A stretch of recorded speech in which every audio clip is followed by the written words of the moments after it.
तुम्हें 2,40,000 का राइट था, मतलब लीगली वो अमाउंट तुम्हारा था, पर तभी लाला ने तुम्हें 4 years 8 months पर टर्मिनेट कर दिया।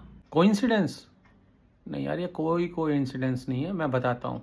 According to payment of gratuity act 1972, 5 years की सर्विस कंप्लीट होने के बाद ग्रेच्युटी पेमेंट ड्यू हो जाती है एम्प्लॉय के, जो कि एम्प्लॉयर को देनी मैंडेटरी है as per the law, legal है, कोर्ट एनफोर्स्ड है।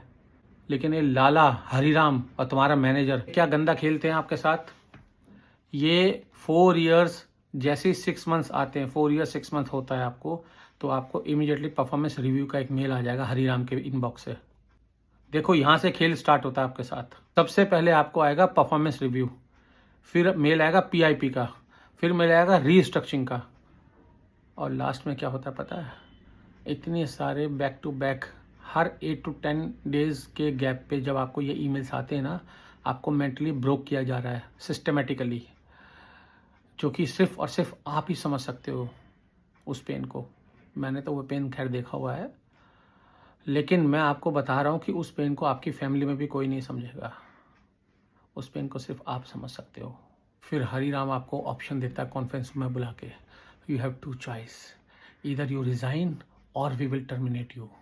और टर्मिनेशन का वर्ड सुनते ही तुम घबरा जाते हो, यू स्वेट लाइक एनीथिंग, हमारी हालत ख़राब हो जाती है कि मैं टर्मिनेट हो गया तो मेरा केस ख़राब हो जाएगा, मार्केट में मुझे कहीं जॉब नहीं मिलेगी। तुम घबरा जाते हो and you succumb to injury, मतलब तुम रिज़ाइन कर देते हो, तुम उसी टाइम पेपर डाल देते हो।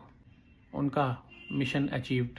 मतलब 5 साल से ठीक पहले, जिससे तुम्हें ग्रेच्युटी अमाउंट ना देना पड़े, ये गंदा खेल तुम्हारे साथ खेला जाता है। अगर हम इसे सोफिस्टिकेटेड मैनर में बोलेंगे तो that is called genius murder. अब इसका लीगल वेपन दे रहा हूँ, उसे सुनो, उसे ध्यान रखना। ये ऑलवेज आप सभी एम्प्लॉयज़ के काम आएगी, सभी के।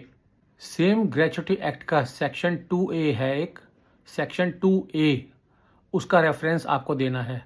और वो कंपनी कभी भी नहीं रिवील करती है किसी भी एम्प्लॉय के साथ, वो सिर्फ हरिराम को पता होता है और लाला को पता होता है। इस सेक्शन के हिसाब से अगर आपके 4 years कंप्लीट हो गए हैं एंड 4 years 8 months अगर आपने काम किया है, जिसके अंडर 240 days ऑलरेडी अगर आपके कंप्लीट हो गए हैं, तो you have already qualified to claim your gratuity from the employer. ये इस सेक्शन का मीनिंग है, सेक्शन 2A का। तुम्हारा सीधा सीधा केस बनता है लेबर कमिश्नर के पास जाने का। तुम्हें जाके उनको एक एप्लीकेशन देनी पड़ेगी अपने नाम से कि जी मेरा ये एम्प्लॉयर है और मेरे 2.5 लाख रुपए ये लोग मार रहे हैं, मुझे टर्मिनेट कर दिया इन लोगों ने, उससे फोर्सफुली रिज़ाइन करवाया इन्होंने प्रेशर बना के। कॉन्फ्रेंस रूम में बिठा के लाला और हरिराम दोनों का नाम लिखना पड़ेगा आपको उसके अंदर। कहीं आप सोचो कि मेरा क्या होगा, ये कुछ नहीं कर सकते आपका। और क्योंकि आपके पास डॉक्यूमेंट्री एविडेंसेस हैं, तो वो आप पोटेंशियल एम्प्लॉयर को भी दिखा सकते हो इन केस दे आस्क कि भाई व्हाट हैपेंड एक्चुअली। इस चैनल पर ना ऐसे लॉ, ऐसे काउंटर, ऐसे वेपन्स ऑलरेडी पड़े हुए हैं कि जो आपको कभी भी HR की टेक्स्ट बुक्स में भी नहीं मिलेंगे। और हरिराम तो कभी उन्हें रिवील ही नहीं करेगा।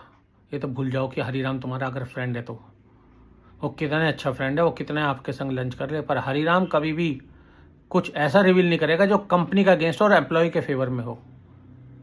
30 years के एक्सपीरियंस के बेसिस पे मैं आपको ये फीडबैक दे रहा हूँ। गूगल से पूछोगे ना तो गूगल तो HR को फेवर में बताएगा एम्प्लॉय के। सच्चाई मुझसे ज़्यादा आपको पता होगी कि एम्प्लॉय के फेवर में HR कितना होता है, मुझे बताने की ज़रूरत नहीं है। It is needless to mention. अगर आपको लगता है कि मेरे इस इंफॉर्मेशन से आपकी थोड़ी हेल्प हुई है, तो प्लीज़ इस चैनल को सब्सक्राइब कीजिए। 10,000 कॉर्पोरेट प्रोफेशनल्स की एक आर्मी बन रही है, डेली 70 से 80 नए सब्सक्राइबर्स ऐड हो रहे हैं उसके अंदर। आइए हम सब मिलकर इन कॉर्पोरेट विलेंस के साथ काउंटर कर रहे हैं। I hope you will subscribe. Thank you.